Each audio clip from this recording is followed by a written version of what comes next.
Hey, this is Christopher with another episode of What's Brewing, and today we're talking about the 5 essential pieces of equipment you need to start making videos on YouTube.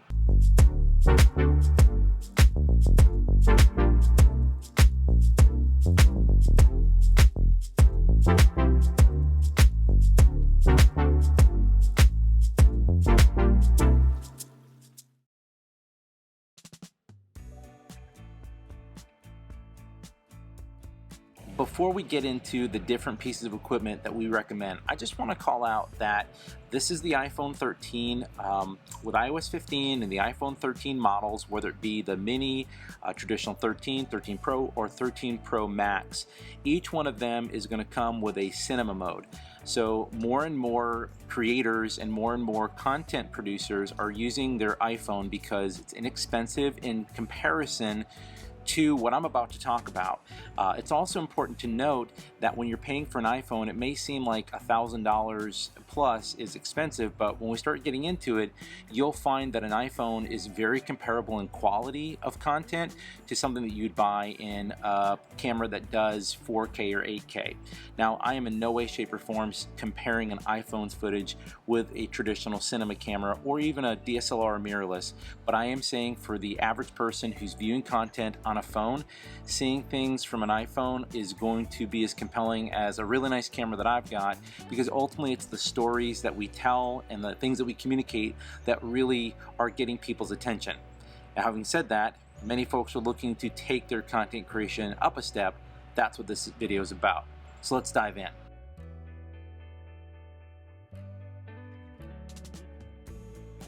The first piece of equipment I want to talk about is the body. Now, I'm shooting this video and all my videos on a Canon R5. The Canon R5 is going to run you between $5,000 and $5,500 for the camera body. There are some specs. It's a full frame sensor for high definition or 1080p, but it also does full frame for 4K and 8K. Additionally, it can shoot at 120 frames per second with 4K quality video. It's got some other things like eye detection and all this other really cool stabilization features that I think are awesome and make sense for me and a lot of the shots that I'm doing with this camera. But for someone who's just wanting to take it up a notch, I would say the Canon R is probably a good first step. Now, with the Canon R, this is a full mirrorless. It will do 1080p as well as 4K. The one thing that's different between a Canon R and a Canon R5, for example, is the fact that in this body you've got an SD card slot, whereas the R5 has both compact flash and SD card. The Canon R6, for example, has better specs, but only does 2 SD cards. It is that compact flash express that allows me to capture much bigger and higher quality video at 120 frames per second. That's one of the things the R5 can do. It's one of the reasons that I bought this camera body, but an R is great for vlogging or general video. Now, the other thing to know is that when you're shooting 4K, it is a cropped sensor. Essentially, instead of seeing the entire video screen that you're seeing now, things would be moved in a little bit. That's not a huge deal or a deal breaker, considering the fact that the Canon R is only $1,700 versus the $5,500 it is to buy an R5. So huge price jump, almost double the price for an R5, when for the most part the Canon R is going to get it done. Now, if you can't stomach $1,700, Best Buy and a lot of other companies have deals where you can get the body with a lens. But the RP, which is another R body, it takes a little bit different battery type. The R takes these traditional Canon batteries. The RP, which we also use, shoots and has generally the same basic specs. The physical body, it looks a little bit different. It's not as high of quality material as the R. Different battery, but it's going to run you only $899 versus $1799. So again, double the price, but a lot of the same technical functionality that you've got in the R. So if you're just wanting to get into the 4K or get into better quality video, the R is a good start. There are a lot of models around this area that you could go up or down. Again, the R, the RP, the R6, and the R5. And if you're not familiar with the Canon line, basically the smaller the number, the better quality the camera. So the R6 would be a lesser model than the R5, even though they were both introduced around the same time period, generally speaking, for the average person making video, you really won't notice the difference. But if you are looking to shoot, again, 120 frames per second to do really killer B-roll or nice slow-mo video at a high quality, then maybe you want to land at the R5. Again, it's what we use, but not necessarily for someone who's taking it sort of to the next level.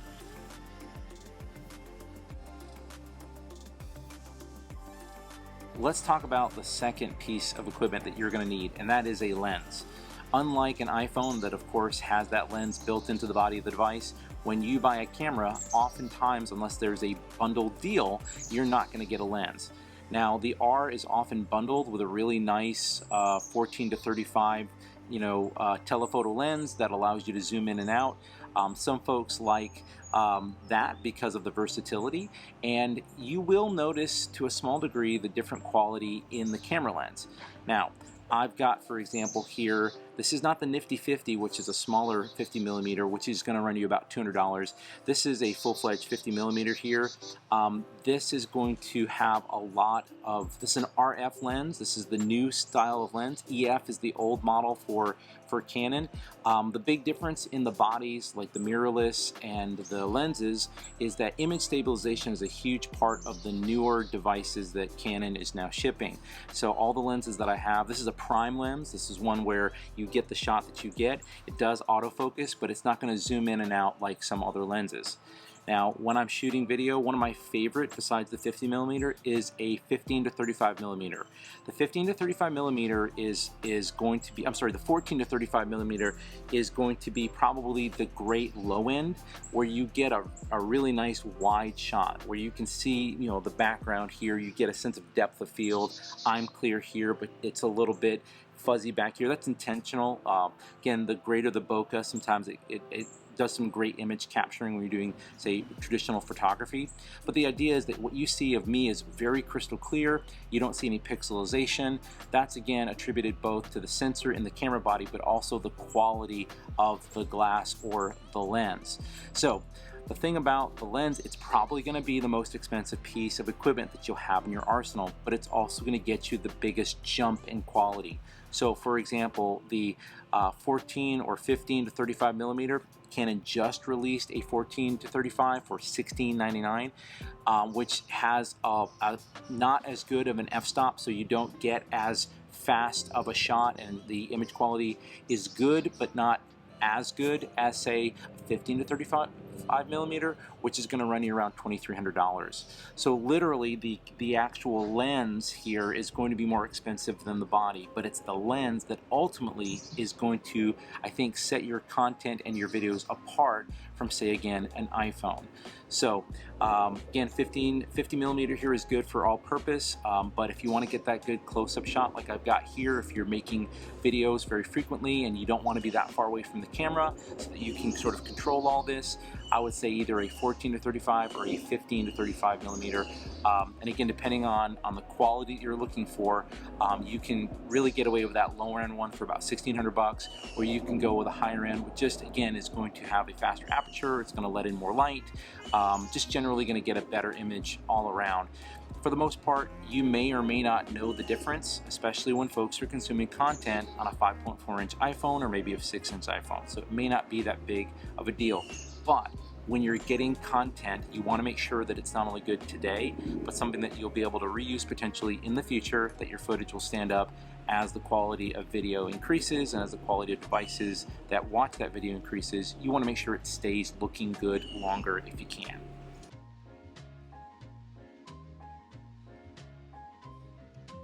The third piece of equipment that I want to mention today is lighting. So I've got the MC light right here. This is an Aperture. Aperture is, to me, one of the biggest names in the game when it comes to lighting, especially if you're doing vlogging or any kind of YouTube video or just content creation in general. They've got everything from these minis, which are really, really nice. I'll go ahead and turn it on here. Right, you can get some really nice effects here, right? Now notice you have to be really close up. I'm outside, of course, so it's very bright, but this light really does stand up well in the indoors. So we often use this as really just either hair lighting or lighting to sort of accent, the shades on our face. I've actually got one right here in front of me. These and all of the aperture line are really affordable. So $100 here to get started. You can do their larger Amaron or Armoron lights, which are, again, I'll use the word more cost effective, but you're going to get lights that can range between $200 for the light itself, and then you're looking at anywhere from $200 to $300 or more for a dome, so that light can be diffused. Because if you have ever watched any kind of a live production where you've got can lights pointing at you, they're very hot, they're very bright, and when you're making videos like this, you want to very much make sure that the light is really doing justice to your face and creating a sense of depth and shadow, but not too much shadow. There's almost too much shadow underneath my hat cap here, so you want lighting that is going to help to offset some of that, but also not look like it's, you know, like you've got a light in your face. So often movies, when you are seeing a computer screen, you're probably seeing one of these here. The computer screen itself is not actually what's producing that light necessarily. It's normally some kind of an aperture or something similar to this that's right there to make that light look bright in that person's face like they're in front of a computer. In fact, most movie lighting is not real natural lighting from a ceiling. It's often lighting that has been added or has been positioned to look like it's actually the lighting in the room, but in truth, someone is controlling that with some traditional lighting. Lighting can really make or break a video. I think it's very important. There are plenty of YouTube videos that go over that. That's kind of what got me into making more videos, was understanding lighting. I'll leave a link in the description below to a few of my favorite content creators on YouTube that I think have great tutorials on how to make really easy, cost-effective lighting. So lighting is a big part, but if you want to get started, one of these right here, and there's a ton of other brands out there, Aperture is just the one I'm using here, are really, I think, good choices to get started.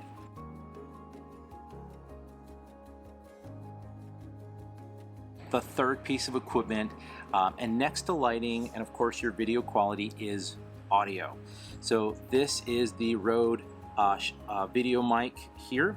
This is meant to be one that is getting no need for power, external power. I'm actually using the Mini here on my camera rig. The Mini is what I carry with me everywhere I go. These are going to vary in pricing here, so you're going to go from the Mini, which is going to be around $80, to something a little bit bigger that may be $99. When you get to the Video Mic Pro, you'll start to look at the $199, and then when you start to get into the more serious audio, like the boom mics that Rode makes, again, those are going to be anywhere from $200 to $300 on up. I've got various microphones from various brands like Yeti, like Shure, where they can run you anywhere between $400 and more. So I've got different microphones. I've got most of the ones I've just mentioned. Again, Rode is not the only name in the game, but it is the brand that I trust, and it's the brand that we use as a company to do all of our shoots. Now, when we're doing our audio, we're obviously going to be using more than just Rode microphones to do what we do, but in the studio or when we're shooting video out here, Rode is kind of where it's at, and we find it has a really great audio sound quality without a huge price tag. I do often have to do some editing in post because recording outside, you're going to get a lot of natural sounds like birds and flies and animals and my dogs running around, or someone is mowing their lawn all day long and weed whacking or whatever. But we find that the quality here is really good for the sub $100 mark, which I think is a good thing.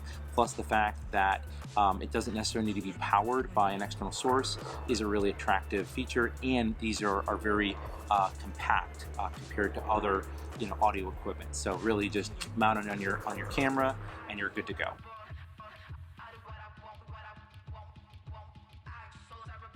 Let's talk about the last piece of equipment here. One of my favorites, the Gorillapod. Now, I could interchange here a Gorillapod with a traditional, of course, tripod, but any kind of pod to mount your camera to something is going to be important, whether that be a tripod or a Gorillapod. Now, when I'm doing shoots for customers, I'm using a traditional tripod. I've got several different models to do several different things. They're very versatile. But for the most part, I'm able to sit down on a pretty even surface, and the Gorillapod is able to be high enough to catch me if I'm sitting in a traditional seat. So for me, I am always carrying everything I'm describing with me, including a Gorillapod. Because if I can find a good table, set this up, have my lights, have my camera, have my lens, and have my microphone, which I keep all of these in my Brevity bag wherever I go. Brevity jumper, small little plug for that. Link in the description below if you want to hit my tag and buy a bag. It's the bag I use on every single shoot when I'm traveling with all this gear. All this stuff fits in it. But the Gorillapod is one of them. What's great about it is you can use Gorillapods in many different ways. So for example, if you needed to get an upside down shot, right, you could use the Gorillapod to sort of bend it into shape, hook this up to something, or if I wanted a sideways shot where I needed to mount this, say, to a pole of some kind, these are meant to be bendable and sort of like, you know, kind of hold on to a surface by little rubber grips here. They're also perfectly fine if you are using them for, you know, a handheld, right? You want to put the camera here and you want to bend these into a certain position so that way you're doing some B-roll and you want to have a little bit steadier hand. You could totally bend the grip here and be able to do that handheld motion without having, say, a gimbal. Now, we love gimbals and we'll probably talk about those in another video, but short of a gimbal, which again can be very expensive, you're looking at anywhere from, you know, the low end from the iPhone gimbal is going to run you a couple $100 to a DJI RSC, which could be anywhere from $1,000 to $1,200, maybe a little bit more, to the professional grade gimbals that are going to run you $8,000. For about $50, depending on the size and model of Joby Gorillapod, this will do, I don't want to say the same thing because that's absolutely not true, but they will do similar things if you're looking for a budget.